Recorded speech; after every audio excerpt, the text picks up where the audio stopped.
baptême d'eau. Est-ce que vous êtes avec moi? Et le baptême d'eau ici, c'est une délivrance, c'est une libération, c'est l'acquittement de tous nos erreurs, de tous nos péchés, de tout ce que nous avons connu comme iniquité.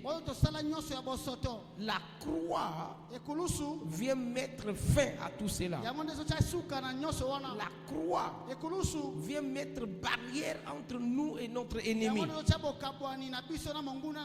La croix vient nous libérer totalement de l'emprise de notre ennemi. Mais en même temps, la croix juge aussi cet ennemi-là. Si vous regardez attentivement les événements de la mer Rouge, je vous ai dit ce qui s'est passé ce jour-là. Le jour où Jésus mourait sur la croix, le même processus s'est répété d'une manière.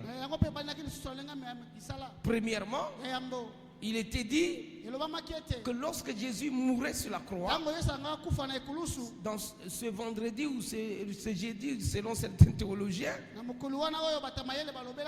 je ne vais pas vraiment m'attarder sur ça. Ce qui est sûr, il a été crucifié.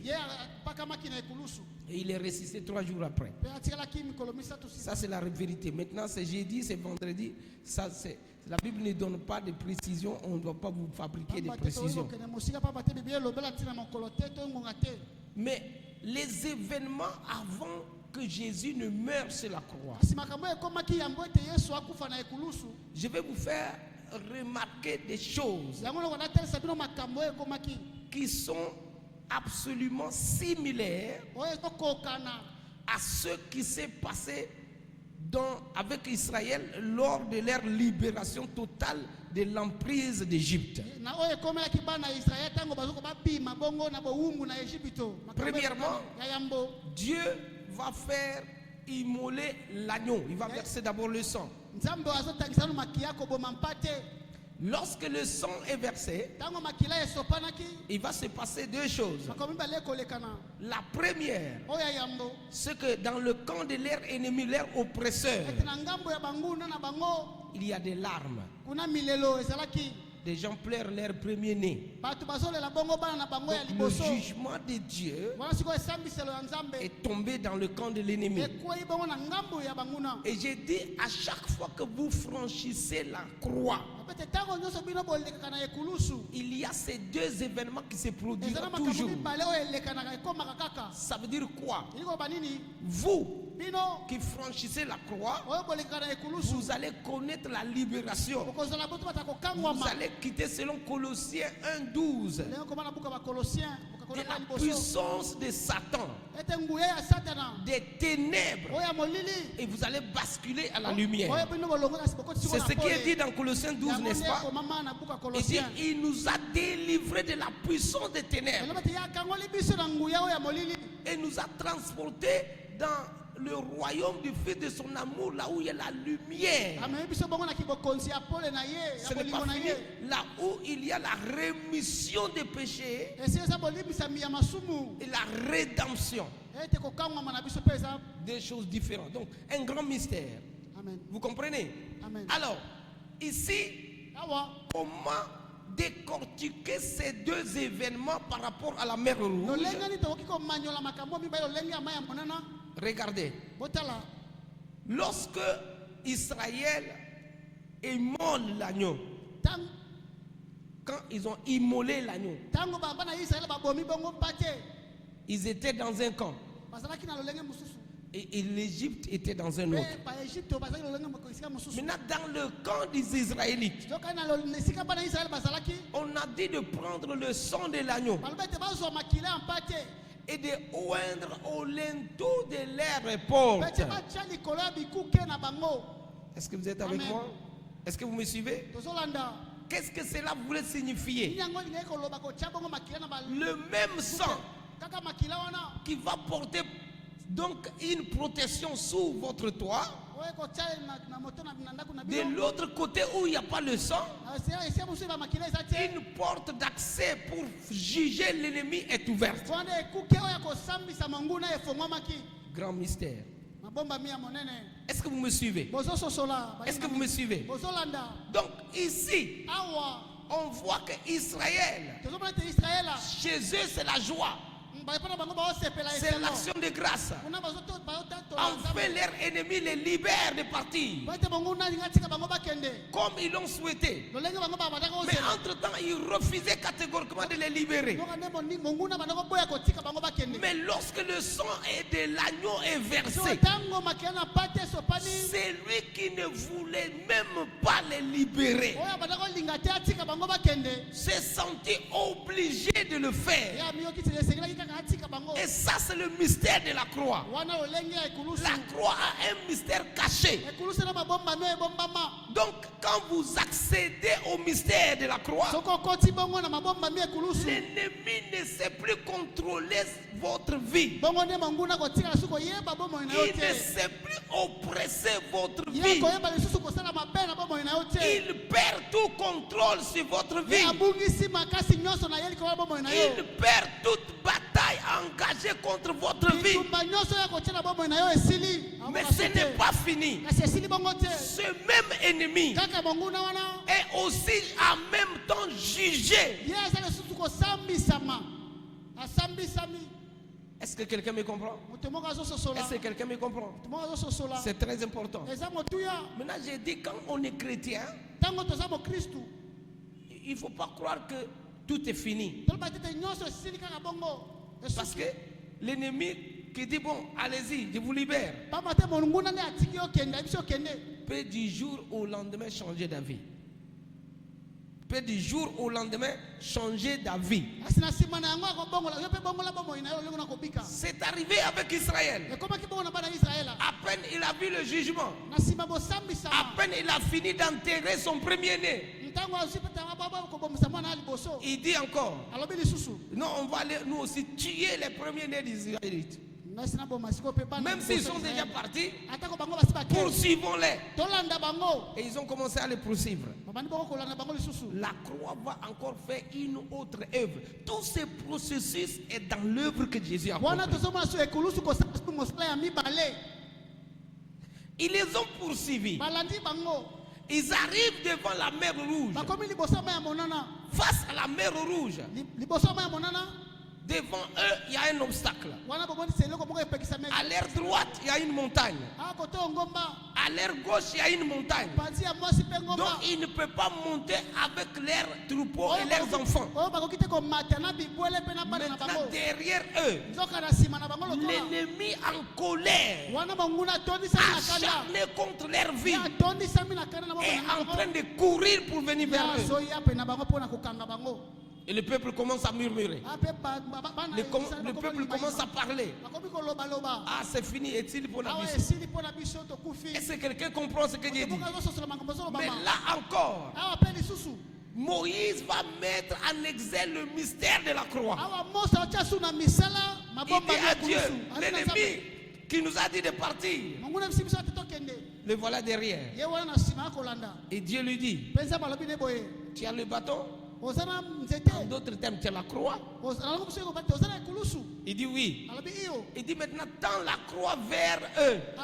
C'est-à-dire l'ennemi qui est en train de venir. Il a tendu la croix.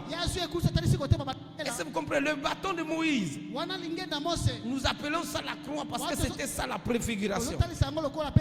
Ensuite, quand il tend le bâton, dans le camp de l'ennemi là,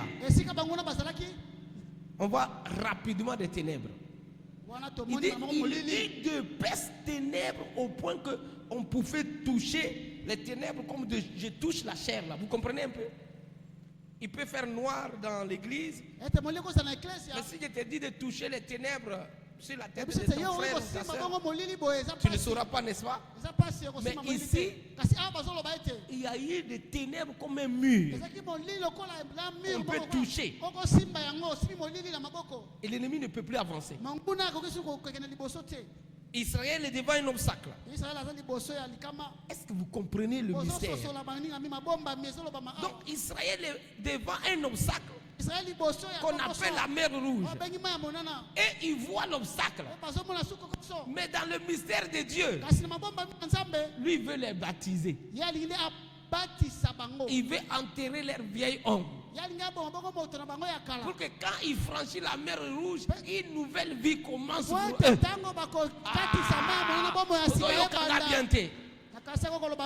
Est-ce que vous comprenez ce que je dis? Mais ils ne comprennent pas tout ça. C'est comme quand on te plonge dans l'eau. On dit tout ton péché est enlevé. Est-ce que tu comprends grand chose? Tu n'as pas changé de couleur si tu étais un teint noir comme maman Nicole. Tu n'as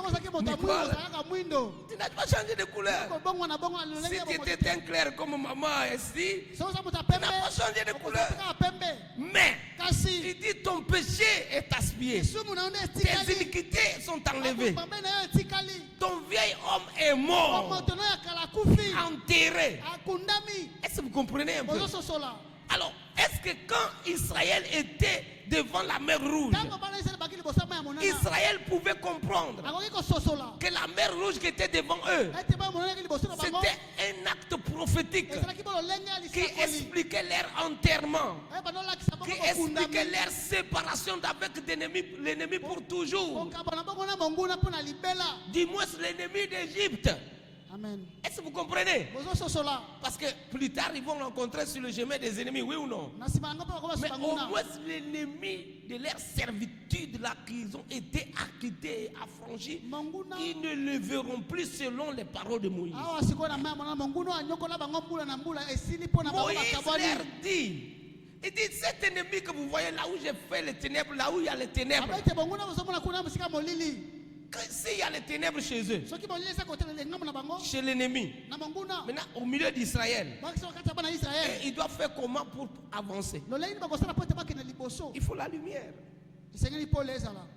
Le même Dieu, la même croix, donc va produire les deux natures. Est-ce que vous comprenez? C'est le mystère du corbeau. Il y a tellement de choses à dire. Le mystère du corbeau. Un animal impur. Mais au même temps, il a deux vêtements. Le vêtement noir. Oh my God. Et le vêtement blanc. Il y a deux natures de le corbeau. Qui a déjà vu le corbeau? Quand tu vois son dos, c'est comment? Quand tu vois le dos du corbeau, c'est comment? C'est comment? Noir. Quand tu vois sa poitrine, c'est comment? C'est ça le mystère de la croix.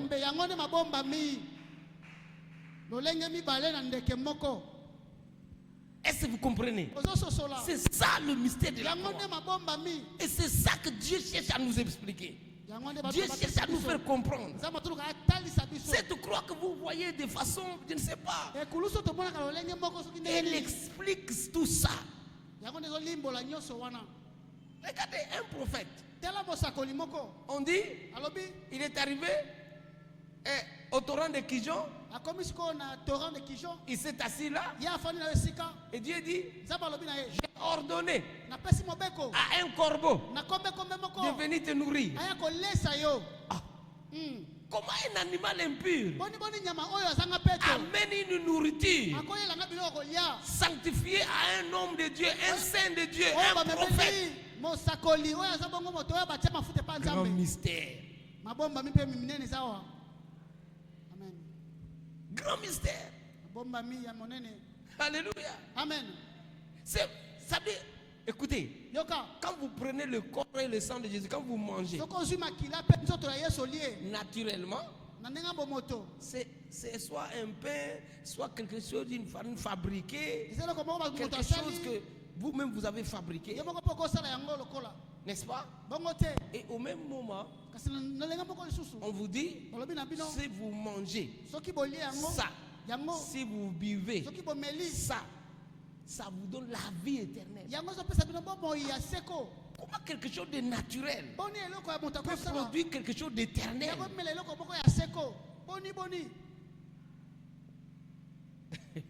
Mystère. Je vais en parler parce qu'on va voir le prochain message, ça serait pourquoi devrons-nous manger la Pâque? Je vais expliquer.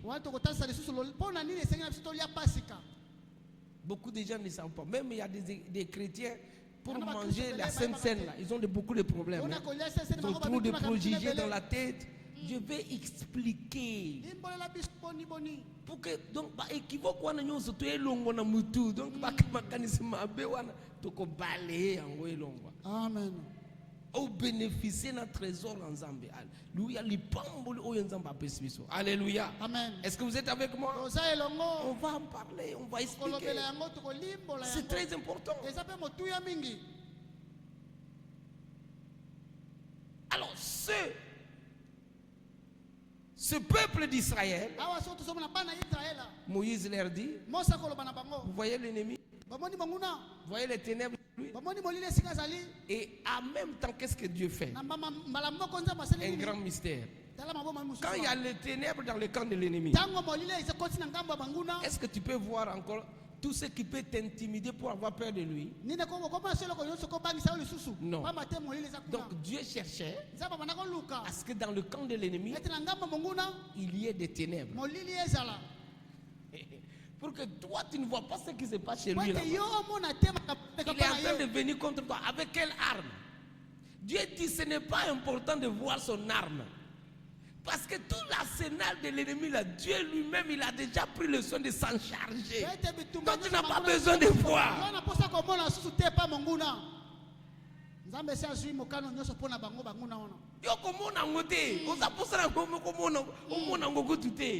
Est-ce que vous comprenez? Amen. Dieu ne veut même pas que tu regardes ça. Il dit, regarde Moïse. Tends maintenant le même bâton là vers la mer. Et la Bible dit, il a tendu le bâton. Et quand il a tendu le bâton, la mer s'est fendue. La lumière était là. Et ils ont commencé à marcher pour franchir. Ça a duré combien de temps, on ne sait pas. Jusqu'à ce que tout le peuple y passe. Tout ce qui leur appartient. Je comprends encore un autre mystère. Quand Dieu te délivre, il te délivre avec toutes les bénédictions. Écoutez, ici là, moi je ne vois pas Dieu a délivré un Israélite qui avait un ânon ou bien un cheval ou bien un bœuf. Et il a laissé le bœuf pour que l'ennemi s'en occupe. Pour que l'ennemi prend. Tous ceux qui sont sortis d'Égypte comme bénédiction, quand ils sont passés par les eaux de baptême, ils sont partis avec tout. Ça veut dire quoi? Toutes les bénédictions que nous avons reçues, il dit, nous avons été bénis de toutes sortes de bénédictions en Christ. Donc quand nous franchissons la barrière de la croix, nous sommes maintenant éligibles à toutes ces bénédictions, sans exception. Grand mystère. Est-ce que vous comprenez? Amen. Si Moïse disait aux Israélites, vous voulez marcher dans l'eau là pour partir, laissez l'or qu'on vous a donné ici. Laissez les pagnes qu'on vous a donné, les soies qu'on vous a donné. Laissez vos bœufs, laissez vos moutons. Ils vont servir Dieu maintenant avec quoi? Parce que Dieu a dit, allez-y dans le désert pour me servir. Maintenant, ils vont servir Dieu avec quoi? Quand Dieu les a libérés, il les a libérés avec tout. Ils ont reçu la libération. Et leurs bénédictions aussi ont reçu la libération de l'emprise de l'ennemi. Tous les salaires que l'ennemi les avait hypothéqués, qu'ils ont pris en une journée là, le Seigneur n'a plus permis qu'un Israélien donc laisse encore un seul centime à l'ennemi qui est l'Égyptien. Vous comprenez?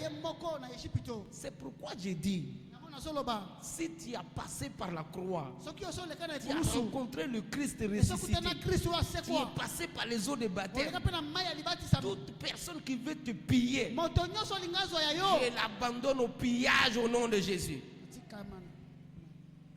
J'ai dit que tout lui est arraché en ta faveur. Dieu prendra tout et te lèguera tout au nom de Jésus. Amen. Avance, papa. Alléluia. Amen. Ils sont passés. Maintenant, quand ils sont passés, qu'est-ce que Dieu fait? Il dit à Moïse, retourne la croix. Est-ce que vous comprenez? Donc les ténèbres se sont levées. Quand il a retourné la croix, premier obstacle pour eux va sortir. Maintenant, là où ils croient que leur proie est venue passer, ils vont aussi venir faire quoi? Passer. La même croix est là. Et Dieu dit à Moïse, laisse-les venir. Mais dis au peuple, l'ennemi qu'ils sont en train de voir aujourd'hui, c'est la fin qu'ils le voient comme ça. Leurs yeux ne le verront plus jamais. Je prophétise sur toi ce soir.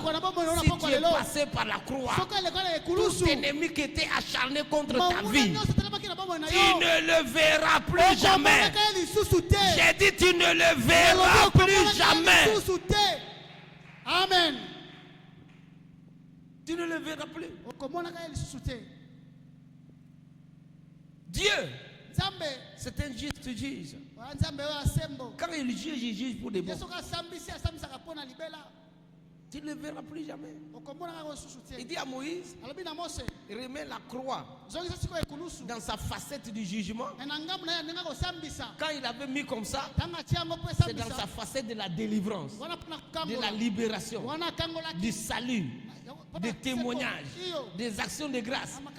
Et ils entendent des cantiques d'action de grâce. Pendant que la même croix se tourne maintenant de l'autre côté du camp de l'ennemi. Et l'ennemi est englouti par la même croix.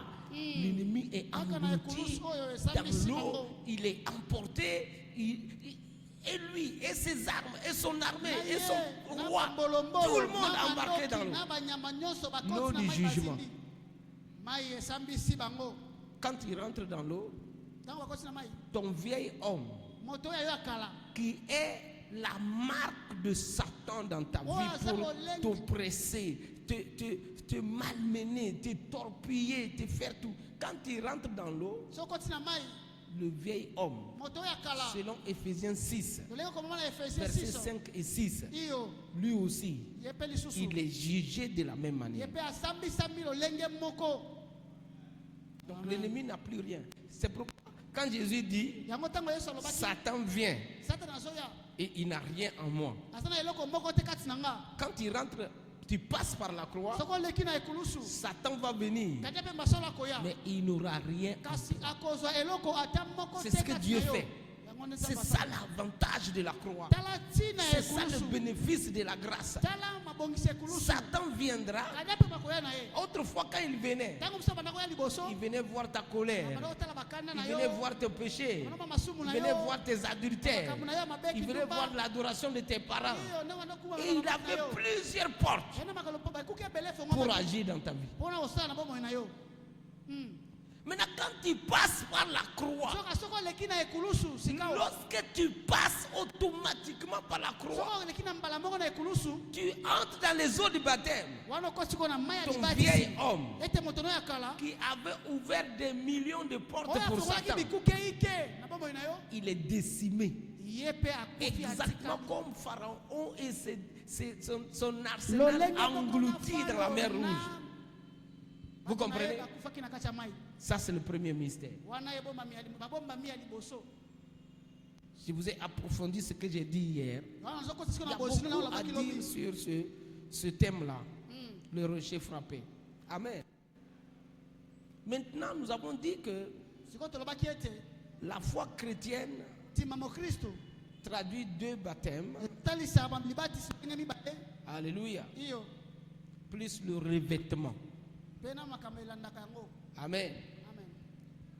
Les 2 baptêmes, il y a le baptême d'eau par immersion qui marque notre appartenance, notre délivrance de la croix, notre mort, notre enterrement, notre ensevelissement, notre résurrection, notre ascension certifiée par les eaux du baptême. Est-ce que vous êtes d'accord avec moi? C'est pourquoi la Bible dit dans Michée, chapitre 7, verset 18, quel Dieu est semblable à toi, qui pardonne nos péchés, qui ne gardera pas ta colère sur nous pour toujours. Donc la croix, c'est ce qui ôte la colère de Dieu sur toutes tes actions passées. Lorsque tu rentres dans les eaux de baptême, tu enlèves la colère de Dieu qui était sur toi. Quand tu acceptes d'aller dans les eaux de baptême, tu viens dire au pasteur, pasteur, baptisez-moi. Ça veut dire tu as pris la décision. Tous tes péchés, passés, présents, futurs, tu as décidé que la colère de Dieu liée à tous ces péchés, liée à tous ces iniquités, que la colère de Dieu soit enlevée. Il dit que Dieu ne gardera pas sa colère contre nous pour toujours si nous prenons la décision d'aller dans les eaux de baptême. Il aura compassion de nous. Et il pardonnera nos iniquités. Il prendra nos péchés et il les jettera dans la mer de l'oubli. Donc la mer où Dieu, quand il a jeté, il oublie, il ne se souviendrait plus. Et là, c'est écrit dans Hébreu clairement. Et je ne me souviendrai plus de leur iniquité. Je ne me souviendrai plus de leurs péchés. Est-ce que tu peux acclamer le Seigneur? C'est une grande bénédiction. Je ne me souviendrai plus. Je ne vais pas me souvenir de vos péchés. Non, c'est fini. Alléluia. Amen. C'est une grâce. Si tu n'as pas cette certitude, ta justification est inutile. Je ne me souviendrai plus. Dieu ne le dit pas pour te faire plaisir, c'est ce qu'il a fait. Il dit, je ne me souviendrai plus de tes péchés. Michée chapitre 7, le verset 18 à 20. Alléluia. Amen. Alors ce soir, je voudrais faire la suite pour le résumé d'un grand chantre de Dieu. C'est un psaume que ce chantre a écrit. Et quand on parle de la louange, c'est ça. Rappeler à Dieu ses hauts faits, ses bienfaits et tout. Donc tout le psaume 78 ou 78. Nous disons ici au Congo 78, c'est-à-dire 78. Le psaume 78, tous les psaumes. Mais je ne vais pas prendre tous les psaumes. Mais je vais prendre le psaume dans la partie qui parle du rocher qui a fait jaillir de l'eau. Et là, je vais expliquer encore Et pour rentrer un peu plus en profondeur par rapport à ce que nous avons dit hier, nous avons dit qu'après la mer Rouge, il y a eu le Jourdain. Nous avons vu que la mer Rouge, il y avait la croix. Mais le Jourdain, on ne les a pas dit de prendre la croix. C'était un autre élément. C'était l'arche de Dieu. Et l'arche de Dieu n'a rien à voir avec la croix. Est-ce que vous comprenez? Amen. Vous comprenez? Pour qu'il puisse avoir l'offendier ici, c'est un autre baptême qui doit se faire. Comme le croyant, quand il prend le baptême d'eau, ça a un autre sens. Quand il prend le baptême du Saint-Esprit, c'est aussi un autre sens. Et les deux ne sont pas utilisés par les mêmes symboles. Donc, le premier symbole, c'est le bois et l'eau. Le deuxième symbole, c'est l'arche et l'eau. Amen. Est-ce que vous me comprenez? Je vous ai dit, ça parle du même nom, baptême. Mais les deux ne sont pas pareils. Il y a baptême d'eau et baptême dans le Saint-Esprit. Tout chrétien né de nouveau doit expérimenter le baptême d'eau et le baptême dans le Saint-Esprit. C'est pourquoi pour traverser le Jourdain, on utilise l'arche qui est liée à la présence de Dieu. L'arche qui est le symbole de la présence de l'Esprit en nous. Est-ce que vous comprenez? Et là où il y a l'Esprit, il y a sa puissance, il y a ses dons, il y a tout. Il dit, vous recevrez le Saint-Esprit, vous recevrez une puissance plutôt, le Saint-Esprit survenant sur vous, acte 1:8. Donc, Israël doit expérimenter aussi les deux baptêmes. Parce que c'était une église comme la nôtre aujourd'hui. Mais dans l'ombre de la réalité qui devait venir, de la vérité qui devait venir. C'est pourquoi l'apôtre Pierre, dans son épître, deuxième épître, au chapitre 1, le verset 12, il dit, je veux que vous soyez affermis dans la vérité présente. Deuxième épître de Pierre, tu notes ça, chapitre 1, parce que Pierre a écrit deux épîtres, n'est-ce pas? Un Pierre et deux Pierre. Donc le deuxième épître, chapitre 1, au 12e verset, l'apôtre Pierre nous dit, je vais vous exhorter à être affermis dans la vérité qui est présente. C'est la vérité, il y a une vérité qui est présente, c'est qu'il y a une vérité qui est passée. Donc la vérité passée là, c'est ce que je suis en train de vous expliquer. Le baptême dans la mer Rouge et le baptême dans le Jourdain. Le baptême dans la mer Rouge qui est émanant de la croix, le sacrifice de notre vieil homme, la mort de notre vieil homme et la résurrection pour marcher en nouveauté de vie. Est-ce que vous êtes avec moi? Maintenant, nous quittons pour servir. Parce qu'Israël doit aller en Canaan, la terre qui avait été promise à leur père. Et là, ils doivent servir Dieu. Et pour qu'un chrétien puisse bien servir Dieu, il lui faut être baptisé dans le Saint-Esprit. C'est pourquoi Israël arrive à la porte d'entrée pour entrer dans la terre, géographiquement parlant, que Dieu avait sélectionné où ils doivent le servir.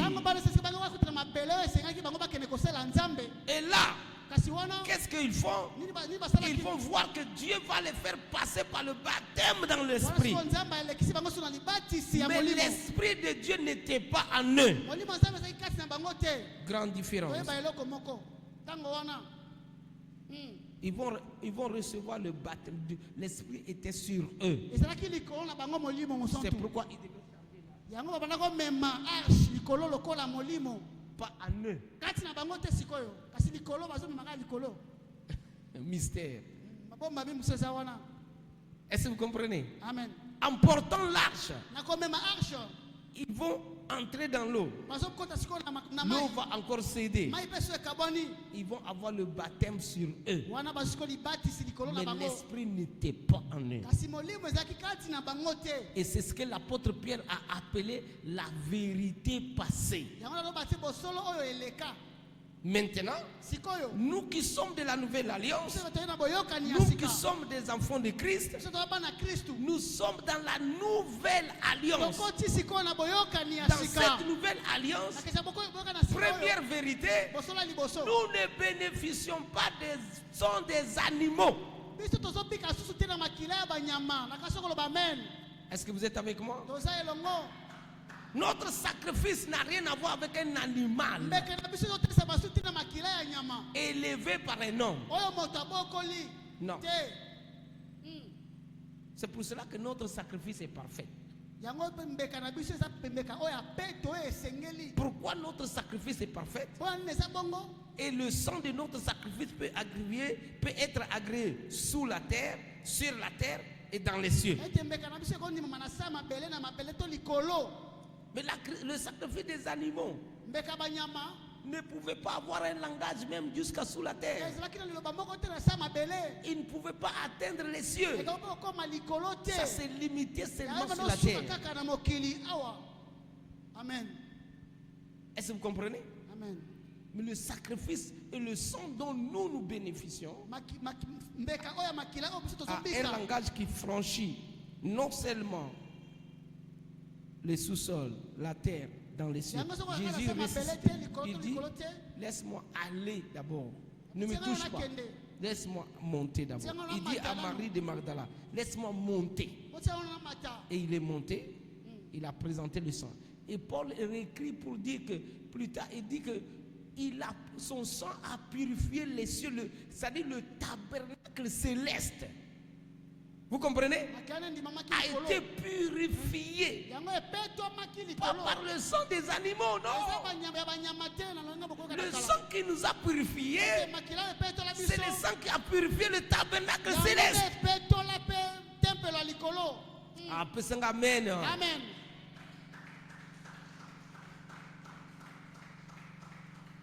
Donc le sang qui fait allusion à nous, a un esprit éternel. Aucun animal ne sera dans le paradis. Aucun animal n'est éternel.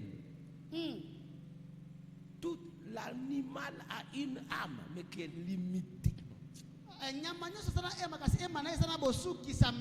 Je vois aujourd'hui en Amérique, on fait des messes de requiem même pour des chiens. On prie pour un chien. On prie pour un chien.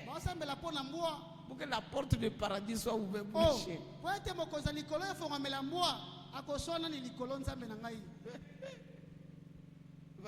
Donc vraiment,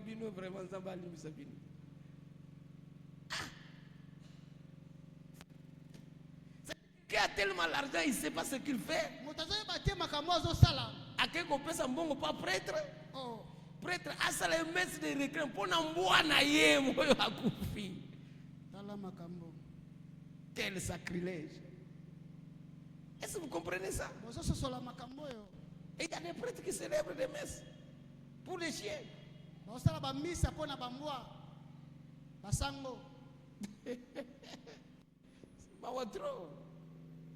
Hein? Aucun animal n'a accès au paradis de Dieu. Aucun animal ne bénéficie du sang de Jésus.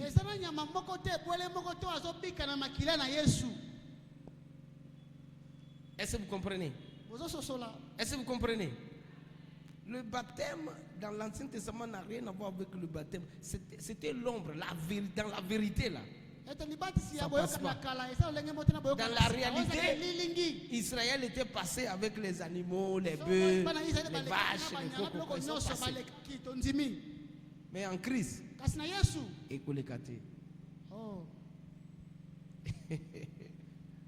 est-ce que vous comprenez? Tu sanctifies tout. C'est toi qui vas tout sanctifier. Mais après que tu as bénéficié du sang. Mais aucun animal n'a accès au paradis de Dieu. C'est très important de comprendre ces choses. Alléluia. Amen. Alors, lisons un peu le texte de ce soir. Dans le résumé, je ne peux même pas finir. Hein. Je vous ai dit que c'est un thème qui est très profond. J'ai juste résumé le message d'hier, je n'ai même pas terminé. Parce qu'il faut parler du rocher frappé et du rocher qu'on doit parler. Le rocher a été frappé une fois et la deuxième fois, on doit lui parler. Mais malheureusement, qu'est-ce qu'on a vu Moïse faire? Il a frappé de nouveau le rocher 2 fois. Et là, Jésus dit, tout péché que commettra un homme peut être pardonné, peut être acquitté. Mais le péché contre le Saint-Esprit ne sera jamais pardonné. Je vous ai dit que la traversée de la mer Rouge, c'est le baptême d'eau. On a affaire au Fils, vous comprenez, qui va mourir sur la croix, qui nous pardonne nos péchés. Tout, Père, pardonne-leur. Il n'y a pas de problème. Mais la traversée du Jourdain, c'est le Saint-Esprit. Là, on ne frappe pas le Saint-Esprit. Si vous frappez, blasphématoire. Péché blasphématoire. Et Moïse a entendu. C'est pourquoi Dieu lui dit, tu ne m'as pas sanctifié devant mon peuple. Je t'ai pas dit de me frapper, je t'ai dit de parler. Pas frapper. Alors Moïse, quand on dit blasphématoire, c'est-à-dire c'est un péché que vous commettez qui contredit la parole de Dieu, le plan de Dieu tel qu'il a défini les choses avant la fondation du monde. Dieu n'a jamais prévu que son fils soit frappé 2 fois. Est-ce que vous êtes avec moi? Parce qu'il y a des chrétiens aujourd'hui qui semblent se comporter comme si Jésus reviendra une deuxième fois pour mourir sur une croix. Non. Faux et archi faux.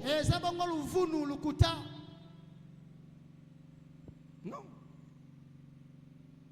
La Bible dit, si après avoir été affranchi par la vérité, après avoir connu la vérité, si vous continuez de pécher encore volontairement, vous êtes en train de crucifier une seconde fois le péché de Moïse.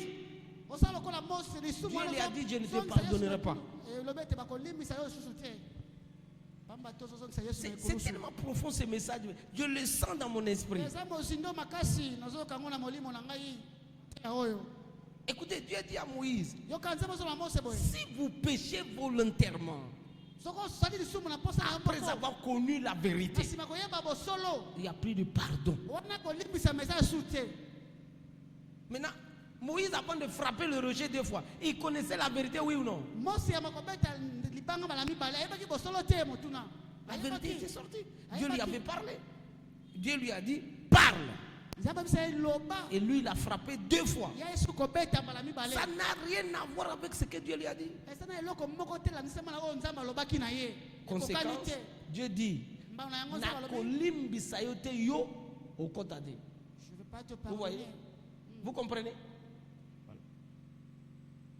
C'est-à-dire, il y a des choses qu'il ne faut plus. Quand vous avez connu la vérité, faites tous vos efforts. C'est pourquoi la Bible dit, faites tous vos efforts pour joindre à votre foi la vertu, à la vertu la patience, à la patience la douceur, à la douceur la fraternité, à la fraternité donc Est-ce que vous comprenez? On n'a pas dit que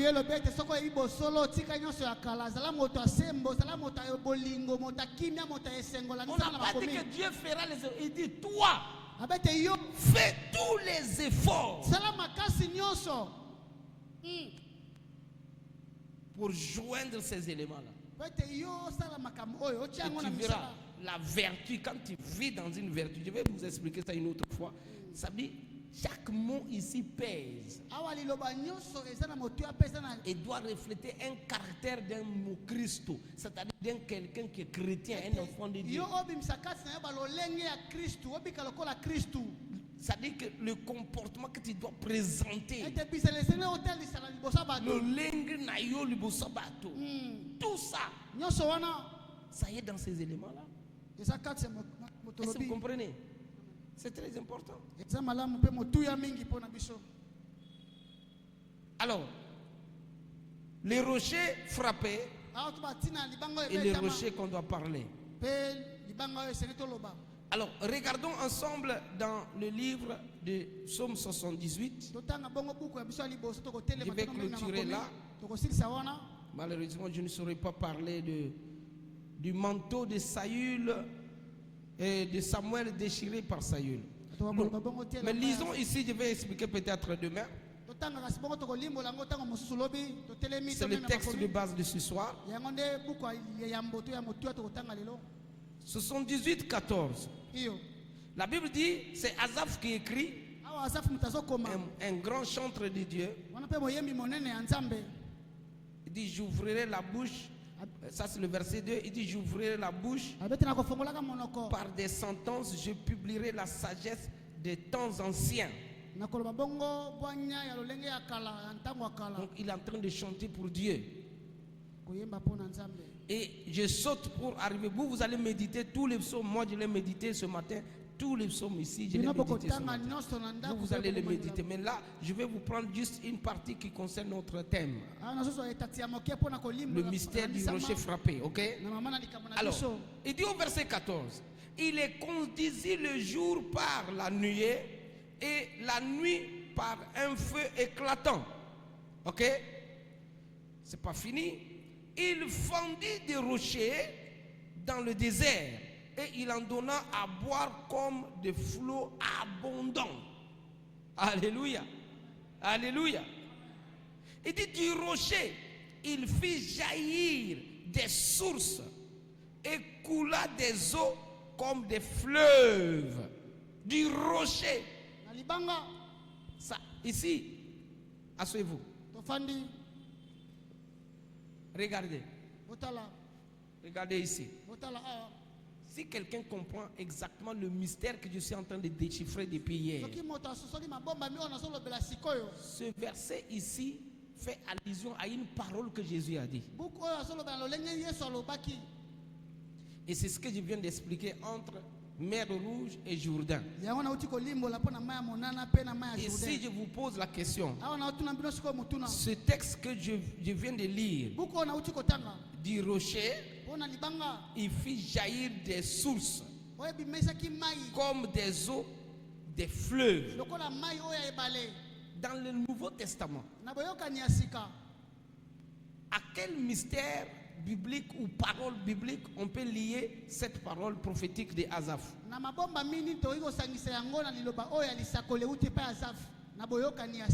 La mer Rouge ou le Jourdain? Ça c'est un TP. TP, bah étudiant pasteur, bah étudiant école biblique. TP, nazo pesa bino TP. Je vous ai parlé du baptême du Jourdain. Je vous ai parlé du baptême de la mer Rouge. Maintenant ici, le verset que je viens de lire ici. TP.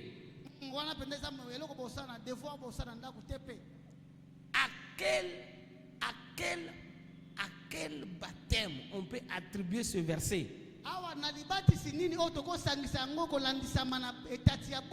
Qui veut répondre?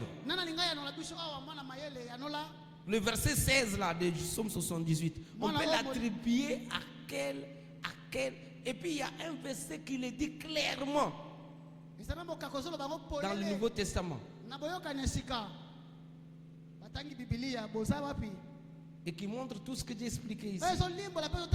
Oui, Glody. Oui. Le baptême du Jourdain, acclamons le Seigneur pour lui. C'est un bon étudiant. Pourquoi c'est le Jourdain? Pourquoi c'est le Jourdain? Qui peut me donner de façon plus claire le verset qui peut être approprié dans le Nouveau Testament? Qui peut me donner? Oui. Oui.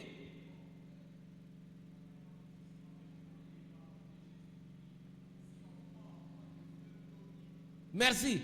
C'est Jean combien? Il a la pensée du verset, mais le verset. Qui connaît? C'est dans quoi? C'est dans Jean combien? Je vous aide un peu. C'est dans Jean combien? Étudiant. Il faut lire la Bible, cher étudiant. Jean 7. Lisez. Ouvre ta Bible, lis Jean 7. Jean 7. Et tu vas me donner raison, ce que je t'ai dit. Et la réponse qu'il a donnée, c'est juste.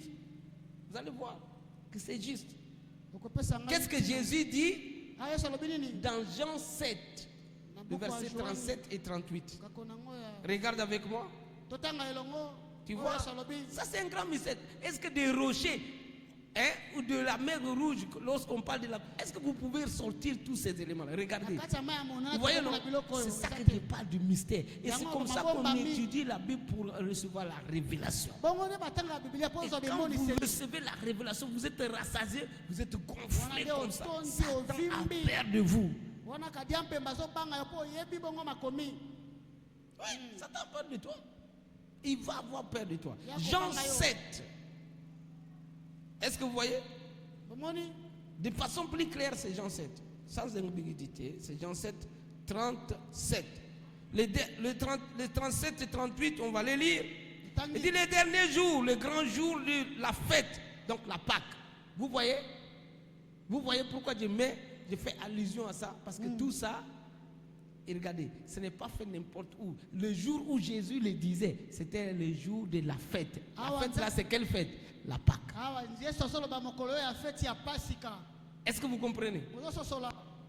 Alors, il dit, Jésus se tenant debout, s'écria, si quelqu'un a soif, qu'il vienne à moi et qu'il boive. Celui qui croit en moi, des fleuves d'eau vive couleront de son sein, comme dit l'Écriture. Et regardez le verset 39. Je vous ai dit c'est quel baptême. Il a donné quelle réponse? Le baptême du Jourdain. Et je vous ai dit que le baptême du Jourdain est lié à quel baptême du croyant? Le baptême duquel le baptème dans le Saint-Esprit. Alors regardons ici. Application logique. Regardons ici. Il dit, celui qui croit en moi, des fleuves d'eau vive couleront de son sein, comme dit l'Écriture. Il dit cela de l'Esprit que devraient recevoir ceux qui croiraient en lui, car l'Esprit n'était pas encore donné. Parce que Jésus n'avait pas encore été sur la croix glorifié. Tout est lié. Il n'y a rien qui est placé dans la Bible par hasard. Non. Chaque élément a un sens. On vient de faire l'application là. Et si je vais chercher l'application par rapport à la croix, on va aller voir la croix. Toujours dans la nouvelle alliance. Vous êtes avec moi? Vous voulez voir l'alliance? Hein? Donc, on va faire l'application du baptême qui est en rapport avec la mer Rouge. Est-ce que vous êtes avec moi? Est-ce que vous êtes avec moi? Est-ce qu'on peut voir l'application par rapport le baptême de la mer Rouge? Alors, on va aller faire l'application quelque part. 1 Pierre 1. Alléluia. 1 Pierre 1 et 2 Pierre, 1 Pierre 1 et 1 Pierre 2, je vais le lire. Il est dit dans 1 Pierre 1 verset 17 jusqu'au verset 21. Regardez attentivement. Et je vais vous poser la question. Bon, je vous ai déjà donné la réponse, donc c'est même pas la peine de poser la question, parce que ici, c'est le baptême du Jourdain. Donc tu vas me répondre, tu vas me donner directement la réponse, c'est clair. En fait. Okay. Alors, si vous invoquez comme Père celui qui juge selon l'œuvre de chacun, sans acception de personne, conduisez-vous donc avec crainte pendant le temps de votre pèlerinage, sachant que ce n'est ni par des choses périssables, par de l'argent ou de l'or, que vous avez été rachetés de la vaine manière de vivre que vous avez hérité de vos pères, mais par le sang précieux de Christ. Alors je pose la question. C'est quel baptême ici? Le sang précieux de Christ, c'est quel baptême? C'est quel fleuve? Jourdain ou mer Rouge? Hein? Application, c'est la mer Rouge. C'est ça que je vous ai déjà donné la réponse. Parce que si c'est pas... Application, la TP Nabiso Awaïza, mer Rouge, le baptême d'eau. Vous comprenez? Il dit, mais par le sang précieux de Christ, comme d'un agneau, sans tache et sans défaut, prédestiné avant la fondation du monde et manifesté à la fin des temps à cause de vous, qui par lui croyez en Dieu, lequel l'a ressuscité des morts et lui a donné la gloire, en sorte que votre foi et votre espérance reposent sur Dieu. Amen. Amen. Quand Dieu a fait ce miracle, quand Marie, la sœur de Moïse, a vu le miracle, a vu qu'elle était à 2 doigts de la mort, et d'un clin d'œil, la mer Rouge s'ouvre la croix, il traverse la mer Rouge, il monte de l'autre côté, et il entonne un cantique. Quel Dieu est semblable à toi, magnifique en sainteté, digne de louange, opérant des prodiges et des miracles, pour que quoi? Vous croyez en lui. Donc Dieu a fait ça, pour que Israël puisse croire en lui. L'objectif du miracle, l'objectif du prodige, c'est pour que ton cœur dise oui, Dieu est réel, oui, Dieu existe, oui, Dieu est puissant, oui, Dieu est capable, oui, Dieu est celui qui est mon libérateur. Le libérateur viendra du Sion. Alléluia. Voici l'application. Est-ce que vous voyez? Et quand vous allez encore une autre facette de la croix, je l'ai dit, elle vous libère des ténèbres. Ici, on nous dit, vous avez été libérés. Maintenant, je vous ai dit encore, ce n'est pas seulement ça.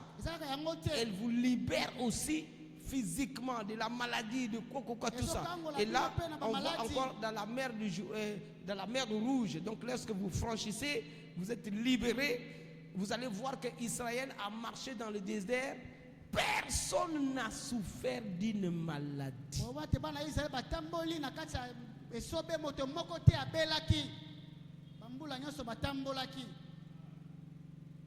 Si tu as trouvé ça dans la Bible, viens me montrer. Qu'au désert, après qu'ils ont franchi la mer Rouge, quelqu'un a souffert de maladie. Non. Mais ils ont péché volontairement. Les serpents brûlants sont venus les morts. Ils sont morts. Vous comprenez? Dieu dans sa colère, ils ont tenté Dieu. Ils ont mangé la viande. C'est la nourriture qui les a tués. Ils ne sont pas tombés malades. Personne n'a souffert d'une maladie. Mer Rouge, regardez dans le verset 2. Regardez ce qu'il dit ici. Il dit, lui qui n'a point commis de péché, dans la bouche duquel, 1 Pierre 2, le verset 22, lui qui n'a point commis de péché, et dans la bouche duquel il ne s'est point trouvé de fraude, lui qui injurait ne rendait point d'injure, maltraité ne faisait point de menaces, mais se remettait à celui qui juge justement. Lui qui a porté sur lui-même nos péchés en son corps sur le bois. En son corps sur le bois. Application TP, c'est Jourdain ou mer Rouge? Pardon, TP, c'est Jourdain ou mer Rouge ici? Hein? Maman Nicole.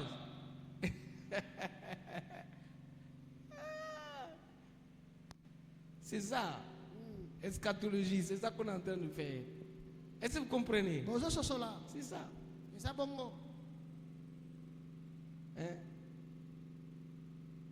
Vous prenez les choses qui sont faites dans l'ombre et vous venez le marteliser dans la réalité, dans la vérité du Christ, dans ce que Christ a accompli. Vous comprenez? C'est ça. C'est ça l'eschatologie. Alléluia. Amen. Donc dans l'application, c'est la mer Rouge. Parce qu'on parle du bois, je ne vais pas parler de l'arche. On parle de lui qui a porté sur son corps nos péchés, nos iniquités, nos maladies sur le bois. Mer Rouge. Afin que mort au péché, nous vivons pour la justice. Lui par les meurtrissures duquel vous avez été guéris, car vous étiez comme des brebis errants, mais maintenant vous êtes retournés vers le pasteur, le gardien de vos âmes. Voilà l'application. Est-ce que quelqu'un a saisi quelque chose? Qui a compris quelque chose? Qui a compris quelque chose?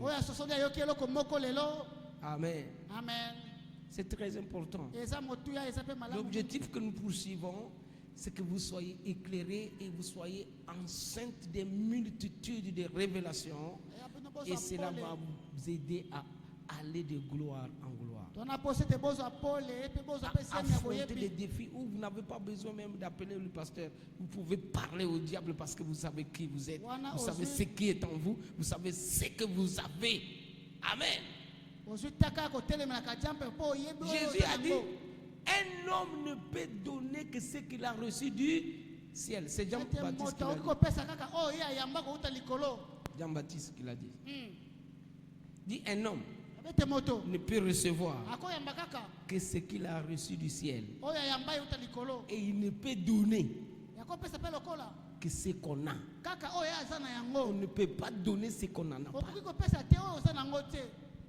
C'est ça. Donc, si tu as la révélation, tu peux donner. Si tu n'as pas la révélation, tu ne peux rien donner. Est-ce que vous êtes avec moi? Alléluia. Amen. Acclamez pour Haïm. Aujourd'hui, il n'est pas sorti.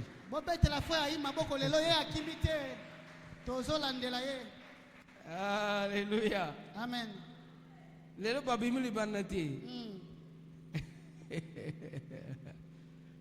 Amen. Gloire à Dieu.